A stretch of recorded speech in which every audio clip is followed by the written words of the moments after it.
तुषाराद्रिसङ्काशगौरं गभीरं मनोभूतकोटिप्रभाश्रीशरीरं स्फुरन्मौलिकल्लोलिनीचारुगङ्गा लसद्भालबालेन्दुकण्ठे भुजंगा। श्री शिवाय नमोस्तुभ्यम। आप सभी का हमारे चैनल आध्यात्मिक सागर में हार्दिक स्वागत है। आज आप शिव महापुराण की कथा 3 का श्रवण करेंगे। आप सभी ने पिछले अध्याय में सुना था कि शौनक आदि ऋषिगणों ने सूत जी से पूछा कि जो मनुष्य श्रवण आदि तीनों साधनों में असमर्थ हो वह किस उपाय का अवलंबन करके मुक्त हो सकता है और किस साधनभूत कर्म के द्वारा बिना यत्न के ही मोक्ष मिल सकता है। तब सूत जी बोले कि हे शौनक जी, जो श्रवण कीर्तन और मनन इन तीनों साधनों के अनुष्ठान में समर्थ न हो वह भगवान शंकर की लिंग एवं मूर्ति की स्थापना करके नित्य उनकी पूजा करके संसार सागर से पार हो सकते हैं। उनके आह्वान से लेकर विसर्जन तक सारा कार्य प्रतिदिन भक्ति भाव से जो संपन्न करे और शिवलिंग अथवा शिव मूर्ति में भगवान शिव शंकर की पूजा करने वाला पुरुष श्रवण आदि साधनों का अनुष्ठान न भी करे तो भी भगवान शिव की प्रसन्नता से सिद्धि प्राप्त कर लेता है। पहले के बहुत से महात्मा पुरुष लिंग तथा शिव मूर्ति की पूजा करके भव बंधन से मुक्त हो चुके हैं। अधिगण बोले कि मूर्ति से ही सर्वत्र देवताओं की पूजा होती है, परंतु भगवान शिव की पूजा सब जगह मूर्ति में और लिंग में भी दोनों में क्यों की जाती है। तब सूत जी बोले, हे मुनीश्वरों, आप लोगों का यह प्रश्न तो बड़ा ही पवित्र और अत्यंत अद्भुत है। इस विषय में महादेव जी ही वक्ता हो सकते हैं। कोई पुरुष कभी और कहीं भी इसका यथार्थ प्रतिपादन नहीं कर सकता। इस विषय में भगवान शिव ने जो कुछ कहा है उसे मैंने गुरुजी के मुख से जिस प्रकार सुना है उसी तरह क्रमशः वर्णन करूंगा। एकमात्र भगवान शिव ही ब्रह्मा रूप होने के कारण निराकार कहे गए हैं। रूपवान होने के कारण उन्हें सकल भी कहा गया है, इसलिए वे सकल और निष्कल दोनों हैं। शिव के निष्कल निराकार होने के कारण ही उनकी पूजा का आधारभूत लिंग भी निराकार ही प्राप्त हुआ है, अर्थात शिवलिंग शिव के निराकार स्वरूप का प्रतीक है। इसी तरह शिव के सकल या साकार होने के कारण उनकी पूजा का आधारभूत विग्रह साकार प्राप्त होता है, अर्थात शिव का साकार विग्रह उनके साकार स्वरूप का प्रतीक होता है। सकल और अकल समस्त अंग आकार सहित साकार और अंग आकार से सर्वदा रहित निराकार रूप होने से ही वे शब्द से कहे जाने वाले परमात्मा हैं। यही कारण है कि सब लोग लिंग को निराकार और मूर्ति को साकार दोनों में ही सदा भगवान शिव की पूजा करते हैं। शिव से भिन्न जो देवता हैं वे साक्षात ब्रह्मा नहीं है, इसलिए कहीं भी उनके लिए निराकार लिंग नहीं उपलब्ध होता। अतः सुरेश्वर, इंद्र और ब्रह्मा आदि देवतागण भी निष्कल लिंग में पूजित नहीं होते हैं। सभी देवगण ब्रह्मा न होने से अपितु सगुण जीव होने के कारण केवल मूर्ति में ही पूजे जाते हैं। शंकर के अतिरिक्त अन्य देवों का जीवत्व और सदाशिव का ब्रह्मत्व वेदों के सारभूत उपनिषदों से सिद्ध होता है। वहां प्रणव ओमकार के तत्व रूप से भगवान शिव का ही प्रतिपादन किया गया है। इसी प्रकार पूर्व में मंदराचल पर्वत पर ज्ञानवान ब्रह्मपुत्र सनत कुमार मुनि ने नंदिकेश्वर से प्रश्न किया था। सनत कुमार जी ने पूछा, हे भगवान, शिव के अतिरिक्त उनके वश में रहने वाले जो अन्य देवता हैं उन सब की पूजा के लिए सर्वत्र मूर्ति मात्र ही अधिक संख्या में देखा और सुना जाता है। केवल भगवान शिव की ही पूजा में लिंग और वेद दोनों का उपयोग देखने में आता है। अतः हे कल्याणमय नंदिकेश्वर, इस विषय में जो तत्व की बात हो उसे मुझे इस प्रकार बताइए जिससे अच्छी तरह समझ में आ जाए। तब नंदिकेश्वर बोले, हे निष्पाप ब्रह्म कुमार, हम जैसे लोगों के द्वारा आपके इस प्रश्न का कोई उत्तर नहीं दिया जा सकता, क्योंकि यह गोपनीय विषय है और लिंग साक्षात ब्रह्मा का प्रतीक है।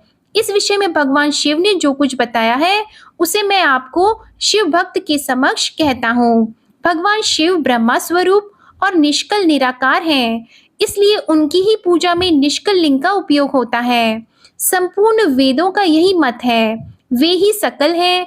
इस प्रकार वे निराकार और साकार दोनों हैं। भगवान शंकर निष्कल निराकार होते हुए भी कलाओं से युक्त हैं इसलिए उनकी साकार रूप में प्रतिमा पूजा भी लोक सम्मत है। शंकर के अतिरिक्त अन्य देवताओं में जीवत्व तथा सगुणत्व होने के कारण वेद के मत में उनकी मूर्ति मात्र में ही पूजा मान्य होती है। इसी प्रकार उन देवताओं के आविर्भाव के समय उनका समग्र साकार रूप प्रकट होता है, जबकि भगवान सदाशिव के दर्शन में साकार और निराकार दोनों की ही प्राप्ति होती है। तब सनत कुमार बोले, हे महाभाग, आपने भगवान शिव तथा दूसरे देवताओं के पूजन में लिंग और वेर के प्रचार का जो रहस्य विभाग पूर्वक बताया है वह यथार्थ है। इसलिए लिंग और वेर की आदि उत्पत्ति का जो उत्तम वृतांत है उसी को मैं इस समय सुनना चाहता हूँ। योगेंद्र लिंग के प्राकट्य का रहस्य सूचित करने वाला प्रसंग मुझे सुनाइए। तब नंदिकेश्वर बोले, हे वत्स, आपके प्रति प्रीति के कारण मैं यथार्थ रूप में वर्णन करता हूँ, आप सुनिए। लोक विख्यात पूर्व कल्प के बहुत दिन व्यतीत हो जाने पर एक समय महात्मा ब्रह्मा और विष्णु परस्पर लड़ने लगे। उन दोनों के अभिमान को मिटाने के लिए त्रिगुणातीत परमेश्वर ने उनके मध्य में निष्कल स्तंभ के रूप में अपना स्वरूप प्रकट किया। जगत का कल्याण करने की इच्छा से उस स्तंभ से निराकार परमेश्वर शिव ने अपने लिंग चिन्ह के कारण लिंग का आविर्भाव किया। उसी समय से लोक में परमेश्वर शंकर के निर्गुण लिंग और सगुण मूर्ति की पूजा प्रचलित हुई। शिव के अतिरिक्त अन्य देवों की मूर्ति मात्र को ही प्रकल्पना हुई। वे देव प्रतिमाएं पूजित होकर नियत शुभ कल्याण को देने वाली हुई और शिव का लिंग तथा उनकी प्रतिमा दोनों ही भोग और मोक्ष को देने वाली हुई। नंदिकेश्वर बोले, हे योगेंद्र, प्राचीन काल में किसी समय शेषशय्या भगवान विष्णु अपनी पराशक्ति लक्ष्मी जी तथा अन्य पार्षदों से घिरे हुए शयन कर रहे थे। उसी समय ब्रह्मावेताओं में श्रेष्ठ ब्रह्मा जी ने अपनी इच्छा से वहां आकर उन परम सुंदर कमल नेत्र विष्णु से पूछा, तुम कौन हो जो मुझे आया देखकर भी उद्युत पुरुष के समान सो रहे हो? हे वत्स, उठो और यहाँ अपने प्रभु मुझे देखो। जो पुरुष अपने श्रेष्ठ गुरुजन को आया हुआ देखकर उद्युत के समान आचरण करता है, उस मूर्ख गुरुद्रोही के लिए प्रायश्चित का विधान किया गया है। ब्रह्मा के इस वचन को सुनकर क्रोधित होने पर भी बाहर से शांत व्यवहार करते हुए भगवान विष्णु बोले, हे वत्स, तुम्हारा कल्याण हो, तुम्हारा स्वागत है। आओ इस आसन पर बैठो। तुम्हारे मुखमंडल से व्यग्रता प्रदर्शित हो रही है और तुम्हारे नेत्र विपरीत भाव सूचित कर रहे हैं। ब्रह्मा जी बोले, हे वत्स, हे विष्णु, काल के प्रभाव से तुम्हें बहुत अभिमान हो गया है। हे वत्स, मैं जगत का पितामह और तुम्हारा रक्षक हूँ। विष्णु भगवान बोले, हे वत्स, यह जगत मुझ में ही स्थित है। तुम केवल चोर के समान दूसरे की संपत्ति को व्यर्थ अपनी मानते हो। तुम मेरे नाभि कमल से उत्पन्न होकर, अतः तुम मेरे पुत्र हो। तुम तो व्यर्थ बातें कर रहे हो। नंदिकेश्वर बोले, हे मुनि, उस समय वे अजन्मा ब्रह्मा और विष्णु मोहवश मैं श्रेष्ठ हूँ, मैं स्वामी हूँ, तुम नहीं, इस प्रकार बोलते बोलते परस्पर एक दूसरे को मारने की इच्छा से युद्ध करने के लिए उद्वित हो गए। हंस और गरुड़ पर आरूढ़ होकर वे दोनों वीर ब्रह्मा और विष्णु युद्ध करने लगे। तब ब्रह्मा और विष्णु के गण भी परस्पर युद्ध करने लगे। उस समय सभी देवगण उस परम अद्भुत युद्ध को देखने की इच्छा से विमान पर चढ़कर वहां पहुंच गए। आकाश में अवस्थित होकर पुष्प की वृष्टि करते हुए वे युद्ध देखने लगे। गरुड़ वाहन भगवान विष्णु ने क्रोधित होकर ब्रह्मा के वक्ष स्थल पर अनेक प्रकार के असंख्य दुस्सह बाणों और अस्त्रों का प्रहार किया। तब विधाता भी क्रोधित होकर विष्णु के हृदय पर अग्नि के समान बाण और अनेक प्रकार के अस्त्रों को छोड़ने लगे। उस समय देवगण उन दोनों का वह अद्भुत युद्ध देखकर अतिशय व्याकुल हो गए और ब्रह्मा तथा विष्णु की प्रशंसा करने लगे। तत्पश्चात युद्ध में तत्पर महाज्ञानी विष्णु ने अतिशय क्रोध के साथ शांत होकर दीर्घ निश्वास लेते हुए ब्रह्मा को लक्ष्य करके भयंकर माहेश्वर अस्त्र का संधान किया। ब्रह्मा ने भी अतिशय क्रोध में आकर विष्णु के हृदय को लक्ष्य करके ब्रह्मांड को कंपित करते हुए भयंकर पाशुपत अस्त्र का प्रयोग किया। ब्रह्मा और विष्णु के सूर्य के समान हजारों मुख वाले अत्यंत उग्र तथा प्रचंड आंधी के समान भयंकर दोनों अस्त्र आकाश में प्रकट हो गए।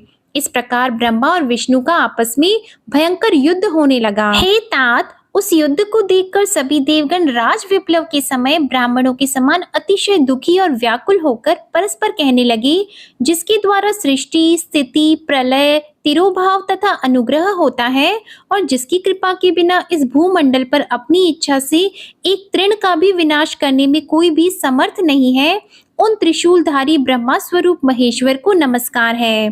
भयभीत देवतागण इस प्रकार सोचते हुए चंद्रशेखर महेश्वर जहाँ विराजमान थे, उस शिव स्थान कैलाश शिखर पर गए। शिव के उस प्रणवाकार स्थान को देखकर वे देवता प्रसन्न हुए और प्रणाम करके भवन में प्रविष्ट हुए। उन्होंने वहां सभा के मध्य में स्थित मंडप में देवी पार्वती के साथ रत्नमय आसन पर विराजमान देव श्रेष्ठ शंकर का दर्शन किया। वे वाम चरण के ऊपर दक्षिण चरण और उसके ऊपर वाम कर कमल रखे हुए थे, समस्त शुभ लक्षणों से संपन्न थे और चारों ओर शिवगण उनकी सेवा में तत्पर थे। शिव के प्रति उत्तम भक्ति भाव वाली कुशल रमणियां उन पर चंवर डुला रही थी। वेद निरंतर उनकी स्तुति कर रहे थे और वे अनुग्रह की दृष्टि से सबको देख रहे थे।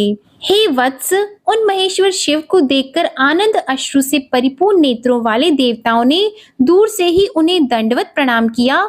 भगवान शंकर ने उन देवों को देखकर अपने गणों से उन्हें समीप बुलवाया और देव शिरोमणि महादेव उन देवताओं को आनंदित करते हुए अर्थ गंभीर, मंगलमय तथा सुमधुर वचन बोलने लगे। शिवजी बोले, हे पुत्रों, आपकी कुशल तो है। मेरे अनुशासन में जगत तथा देव श्रेष्ठ अपने अपने कार्यों में लगे तो हैं। हे देवताओं, ब्रह्मा और विष्णु के बीच होने वाले युद्ध का वृत्तांत तो मुझे पहले से ही ज्ञात था। आप लोगों ने यहाँ आने का परिश्रम करके उसे पुनः बताया है। हे सनत कुमार, उमापति शंकर ने इस प्रकार मुस्कुराते हुए मधुर वाणी में उन देवगणों को संतुष्ट किया। इसके बाद महादेव जी ने ब्रह्मा और विष्णु को युद्ध स्थली में जाने के लिए अपने सैकड़ों गणों को वही सभा में आज्ञा दी। तब महादेव जी के प्रयाण के लिए अनेक प्रकार के बाजे बजने लगे और उनके गणाध्यक्ष भी अनेक प्रकार से सज धज कर वाहनों पर सवार होकर जाने के लिए तैयार हो गए। भगवान उमापति 5 मंडलों से सुशोभित आगे से पीछे तक प्रणव ओम की आकृति वाले सुंदर रथ पर आरूढ़ हो गए। इस प्रकार पुत्रों और गणों सहित प्रस्थान किए हुए शिवजी के पीछे पीछे इंद्र आदि सभी देवगण भी चल दिए। विचित्र ध्वजाएं, पंखे, चवर, पुष्प वृष्टि, संगीत, नृत्य और वाद्यों से सम्मानित पशुपति भगवान शिव भगवती उमा के साथ सेना सहित उन दोनों ब्रह्मा और विष्णु की युद्ध भूमि में आ पहुंचे। उन दोनों का युद्ध देखकर शिवजी ने गण का कोलाहल तथा वाद्यों की ध्वनि बंद करा दी और वे छिपकर आकाश में स्थित हो गए। उधर शूरवीर ब्रह्मा और विष्णु एक दूसरे को मारने की इच्छा से माहेश्वरास्त्र और पशुपति अस्त्र का परस्पर संधान कर रहे थे। ब्रह्मा और विष्णु के अस्त्रों की ज्वाला से तीनों लोक जलने लगे। निराकार भगवान शंकर इस अकाल प्रलय को आया देखकर एक भयंकर विशाल अग्नि स्तंभ के रूप में उन दोनों के बीच में प्रकट हो गए। संसार को नष्ट करने में सक्षम वे दोनों दिव्यास्त्र अपने तेज सहित उस महान अग्नि स्तंभ के प्रकट होते ही तत्क्षण शांत हो गए। दिव्यास्त्रों को शांत करने वाले इस आश्चर्यकारी तथा शुभ अग्नि स्तंभ को देखकर सभी लोग परस्पर कहने लगे कि यह अद्भुत आकार वाला स्तंभ क्या है। यह दिव्य अग्नि स्तंभ कैसे प्रकट हो गया, इसकी ऊंचाई की और इसकी जड़ की हम दोनों जांच करें। ऐसा एक साथ निश्चय करके वे दोनों अभिमानी उसकी परीक्षा करने को तत्पर हो गए और शीघ्रता पूर्वक चल पड़े। हम दोनों के साथ रहने से यह कार्य संपन्न नहीं होगा। ऐसा कहकर विष्णु ने सूकर का रूप धारण किया और उसकी जड़ की खोज में चले। उसी प्रकार ब्रह्मा भी हंस का रूप धारण करके उसका अंत खोजने के लिए चल पड़े। पाताल लोक को खोदकर बहुत दूर तक जाने पर भी विष्णु को उस अग्नि के समान तेजस्वी स्तंभ का आधार नहीं दिखा। तब थक हार कर सूकर आकृति विष्णु रणभूमि में वापस आ गए। हे तात, आकाश मार्ग से जाते हुए आपके पिता ब्रह्मा जी ने मार्ग में अद्भुत केतकी यानी केवड़े के पुष्प को गिरते देखा। अनेक वर्षों से गिरते रहने पर भी वह ताजा और अति सुगंध युक्त था। ब्रह्मा और विष्णु के इस विग्रह पूर्ण कृत्य को देखकर भगवान परमेश्वर हंस पड़े, जिससे कंपन के कारण उनका मस्तक हिला और वह श्रेष्ठ केतकी पुष्प उन दोनों के ऊपर कृपा करने के लिए गिर गया। ब्रह्मा जी ने उससे पूछा, हे पुष्पराज, तुम्हें किसने धारण कर रखा था और तुम क्यों गिर रहे हो? केतकी ने उत्तर दिया, इस पुरातन और अप्रमेय स्तंभ के बीच से मैं बहुत समय से गिर रहा हूँ, फिर भी इसके आदि को नहीं देख सका। अतः आप भी इस स्तंभ का अंत देखने की आशा छोड़ दें। ब्रह्मा जी ने कहा, मैं तो हंस का रूप लेकर इसका अंत देखने के लिए ही यहाँ आया हूँ। अब हे मित्र, मेरा एक अभिलषित काम तुम्हें करना पड़ेगा। विष्णु के पास मेरे साथ चलकर तुम्हें इतना कहना है कि ब्रह्मा ने इस स्तंभ का अंत देख लिया है। हे अच्युत, मैं इस बात का साक्षी हूँ। केतकी से ऐसा कहकर ब्रह्मा ने उसे बार बार प्रणाम किया और कहा कि आपातकाल में तो मिथ्या भाषण भी प्रशस्त माना गया है, यह शास्त्र की आज्ञा है। वहां अति परिश्रम से थके और स्तंभ का अंत न मिलने से उदास विष्णु को देखकर ब्रह्मा प्रसन्नता से नाच उठे और इस प्रकार कहने लगे कि हे हरे, मैंने इस स्तंभ का अग्रभाग देख लिया है, इसका साक्षी यह केतकी पुष्प है। तब उस केतकी ने भी झूठ ही विष्णु के समक्ष कह दिया कि ब्रह्मा की बात यथार्थ है। विष्णु ने उस बात को सत्य मानकर ब्रह्मा को स्वयं प्रणाम किया और उनका षोडश उपचार पूजन किया। उसी समय कपटी ब्रह्मा को दंडित करने के लिए उस प्रज्वलित स्तंभ लिंग से महेश्वर प्रकट हो गए। तब परमेश्वर को प्रकट हुआ देखकर विष्णु उठ खड़े हुए और कांपते हाथों से उनका चरण पकड़कर कहने लगे, हे करुणाकर, आदि और अंत से रहित शरीर वाले आप परमेश्वर के विषय में मैंने मोह बुद्धि से बहुत विचार किया, किंतु कामनाओं से उत्पन्न वह विचार सफल नहीं हुआ। अतः आप हम पर प्रसन्न हो और हमारे पाप को नष्ट करें और हमें क्षमा करें। यह सब आपकी लीला से हुआ है। ईश्वर बोले, हे वत्स, मैं तुम पर प्रसन्न हूँ, क्योंकि श्रेष्ठता की कामना होने पर भी तुमने सत्य वचन का पालन किया। इसलिए लोगों में तुम मेरे समान ही प्रतिष्ठा और सत्कार प्राप्त करोगे। हे हरे, अब से आपकी पृथक मूर्ति बनाकर पुण्य क्षेत्रों में प्रतिष्ठित की जाएगी और उसका उत्सव पूर्वक पूजन होगा। इस प्रकार परमेश्वर ने विष्णु की सत्य निष्ठा से प्रसन्न होकर देवताओं के सामने उन्हें अपनी समानता प्रदान की थी। नंदिकेश्वर बोले, तदुपरांत महादेव शिवजी ने ब्रह्मा के गर्व को मिटाने की इच्छा से अपनी भ्रिकुटी के मध्य से भैरव नाम का एक अद्भुत पुरुष को उत्पन्न किया। उस भैरव ने रणभूमि में अपने स्वामी शिवजी को प्रणाम करके पूछा कि हे प्रभु, आप शीघ्र आज्ञा दें, मैं आपका कौन सा कार्य करूं। शिवजी बोले, हे वत्स, ये जो ब्रह्मा है वे इस सृष्टि के आदि देवता हैं। तुम वेग पूर्वक तीक्ष्ण तलवार से इनकी पूजा करो, अर्थात इनका वध कर दो। तब भैरव एक हाथ से ब्रह्मा के केश पकड़कर असत्य भाषण करने वाले उनके उद्यत पांचवें सिर को काटकर हाथों में तलवार भांजते हुए उन्हें मार डालने के लिए उद्यत हुए। हे सनत कुमार, तब आपके पिता अपने आभूषण, वस्त्र, माला, उत्तरीय एवं निर्मल बालों के बिखर जाने से आंधी में झकझोरे हुए केले के पेड़ और लता गुल्मों के समान कंपित होकर भैरव के चरण कमलों पर गिर पड़े। हे तात, तब ब्रह्मा की रक्षा करने की इच्छा से कृपालु विष्णु ने मेरे स्वामी भगवान शंकर के चरण कमलों को अपने अश्रु जल से भिगोते हुए हाथ जोड़कर इस प्रकार प्रार्थना की, जैसे एक छोटा बालक अपने पिता के प्रति टूटी फूटी वाणी में करता है। अच्युत बोले, हे ईश, आपने ही पहले कृपा पूर्वक इन ब्रह्मा को पंचानन रूप प्रदान किया था, इसलिए ये आपके अनुग्रह करने योग्य हैं। इनका अपराध क्षमा करें और इन पर प्रसन्न हो। भगवान अच्युत के द्वारा इस प्रकार प्रार्थना किए जाने पर शिवजी ने प्रसन्न होकर देवताओं के सामने ही ब्रह्मा को दंडित करने से भैरव को रोक दिया और शिवजी ने एक सिर से विहीन कपटी ब्रह्मा से कहा, हे ब्राह्मण, तुम श्रेष्ठता पाने के चक्कर में छठे सत्व को प्राप्त हो गए हो, इसलिए संसार में तुम्हारा सत्कार नहीं होगा और तुम्हारे मंदिर तथा पूजनोत्सव आदि नहीं होंगे। ब्रह्मा जी बोले, हे महाविभूति संपन्न स्वामिन, आप मुझ पर प्रसन्न होइए। मैं आपकी कृपा से अपने सिर के कटने को भी आज श्रेष्ठ समझता हूँ। विश्व के कारण विश्व बंधु दोषों को सह लेने वाले और पर्वत के समान कठोर धनुष धारण करने वाले आप भगवान शिव को नमस्कार है। ईश्वर बोले, हे वत्स, अनुशासन का भय नहीं रहने से सारा संसार नष्ट हो जाएगा। अतः तुम दंडनीय को दंड दो और इस संसार की व्यवस्था चलाओ। तुम्हें एक परम दुर्लभ वर भी देता हूँ, जिसे ग्रहण करो। अग्निहोत्र आदि वैतानिक और गृह यज्ञों में आप ही श्रेष्ठ रहेंगे।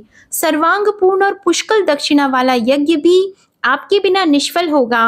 तब भगवान शिव ने झूठी गवाही देने वाले कपटी केतकी पुष्प से कहा, अरे शट केतकी, तुम दुष्ट हो, यहाँ से दूर चले जाओ। मेरी पूजा में उपस्थित तुम्हारा फूल मुझे प्रिय नहीं होगा।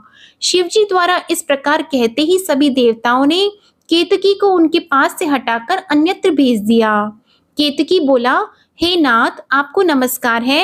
आपकी आज्ञा के कारण मेरा तो जन्म ही निष्फल हो गया है। हे तात, मेरा अपराध क्षमा करें और मेरा जन्म सफल कर दें। जाने अनजाने में हुए पाप आपके स्मरण मात्र से नष्ट हो जाते हैं, फिर ऐसे प्रभावशाली आपके साक्षात दर्शन करने पर भी मेरे झूठ बोलने का दोष कैसे रह सकता है। उस सभा स्थल में केतकी पुष्प की इस प्रकार स्तुति करने पर भगवान सदाशिव ने कहा, मैं सत्य बोलने वाला हूँ, अतः मेरे द्वारा तुझे धारण किया जाना उचित नहीं है, किंतु मेरे ही अपने विष्णु आदि देवगण तुम्हें धारण करेंगे और तुम्हारा जन्म सफल होगा और मंडप आदि के बहाने उपस्थित रहोगे। तुम मेरे ऊपर भी इस प्रकार भगवान शंकर, ब्रह्मा, विष्णु और केतकी पुष्प पर अनुग्रह करके सभी देवताओं से स्तुति होकर सभा में सुशोभित हुए।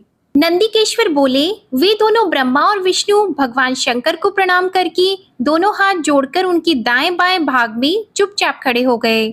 फिर उन्होंने वहां साक्षात प्रकट पूजनीय महादेव जी को कुटुंब सहित श्रेष्ठ आसन पर स्थापित करके पवित्र पुरुष वस्तुओं द्वारा उनका पूजन किया। दीर्घ काल तक अविकृत भाव से सुस्थित रहने वाली वस्तुओं को पुरुष वस्तु कहते हैं और अल्प काल तक ही टिकने वाली वस्तुएं प्राकृत वस्तु कहलाती हैं। इस तरह वस्तु के ये दो भेद जानने चाहिए। हे सनत कुमार, स्वामी के योग्य जो जो उत्तम वस्तुएं थी, उन सभी वस्तुओं का भगवान शंकर ने भी प्रसन्नता पूर्वक यथोचित रूप से सभासदों के बीच वितरण कर दिया, जिससे यह श्रेष्ठ परंपरा बनी रहे कि प्राप्त पदार्थों का वितरण आश्रितों में करना चाहिए। उन वस्तुओं को ग्रहण करने वाले सभासदों में वहां कोलाहल मच गया। इस प्रकार वहां पहले ही ब्रह्मा और विष्णु से पूजित हुए भक्ति वर्धक भगवान शिव विनम्र उन दोनों देवताओं से हंसकर कहने लगे। ईश्वर बोले, हे पुत्रों, आज का दिन महान है। इसमें तुम्हारे द्वारा जो आज मेरी पूजा हुई है, इससे मैं तुम लोगों पर बहुत प्रसन्न हूँ। इसी कारण यह दिन परम पवित्र और महान से महान होगा।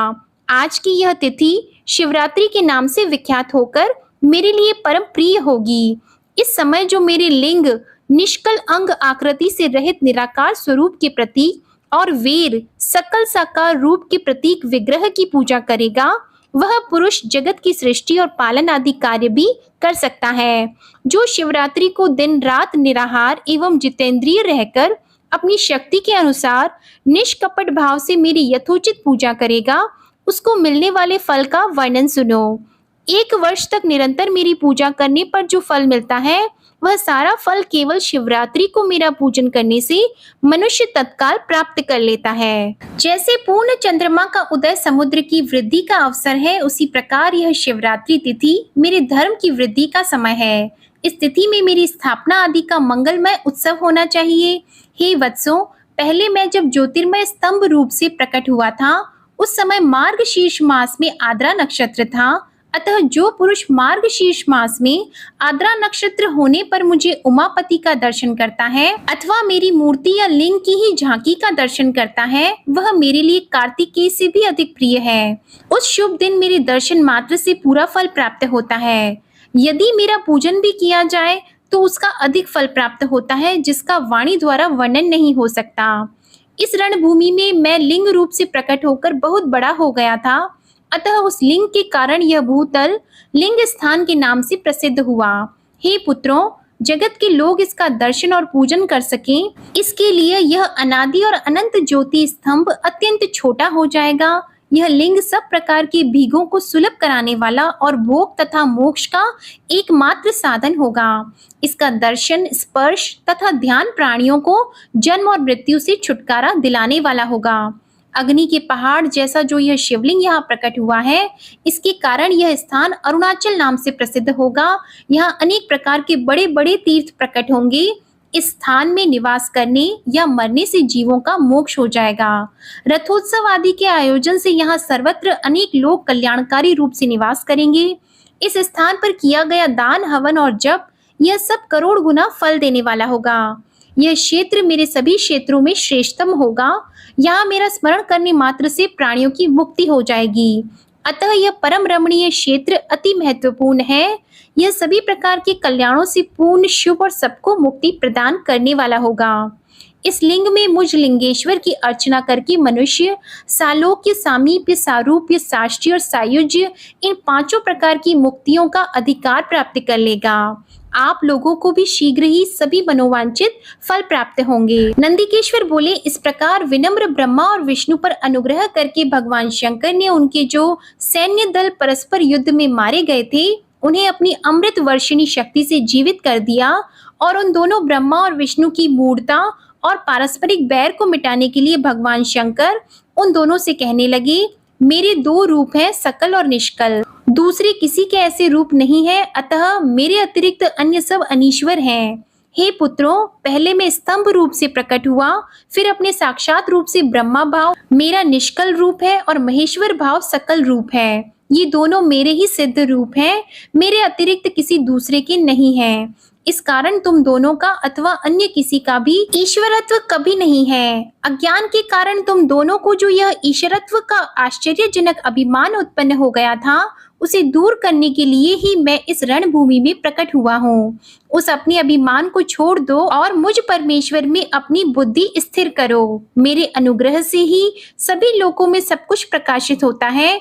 इस गूढ़ ब्रह्म तत्व को तुम्हारे प्रति प्रेम होने के कारण ही मैं बता रहा हूँ। मैं ही पर ब्रह्मा हूँ। सगुण और निर्गुण ये दोनों मेरे ही स्वरूप हैं। मेरा स्वरूप ब्रह्मा रूप होने के कारण मैं ईश्वर भी हूँ। जीवों पर अनुग्रह आदि करना मेरा कार्य है।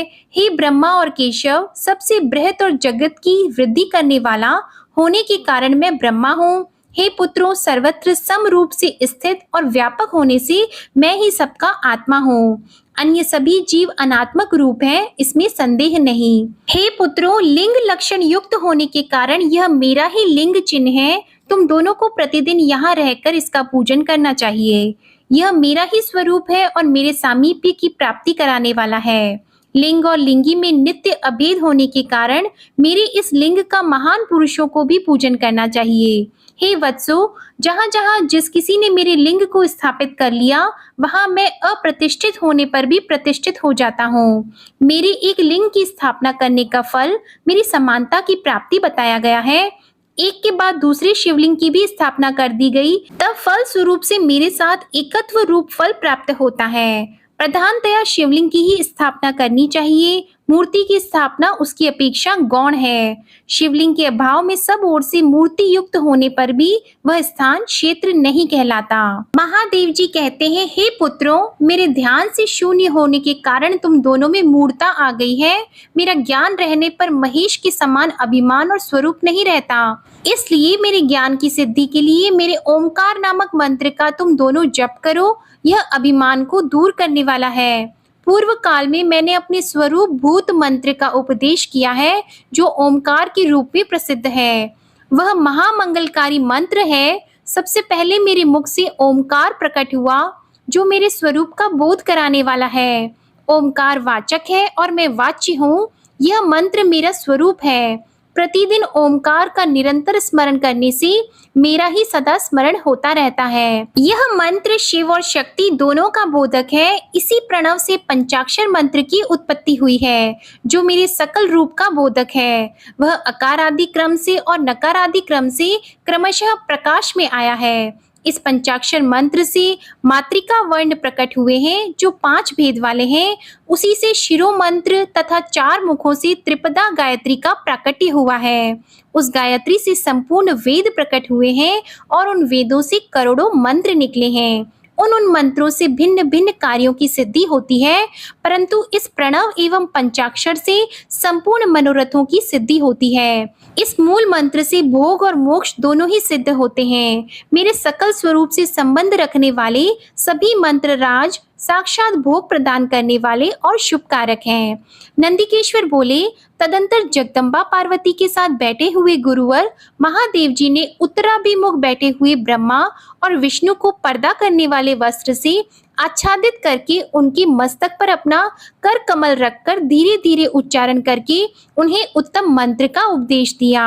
यंत्र तंत्र में बताई हुई विधि के पालन पूर्वक 3 बार मंत्र का उच्चारण करके भगवान शिव ने उन दोनों शिष्यों को मंत्र की दीक्षा दी।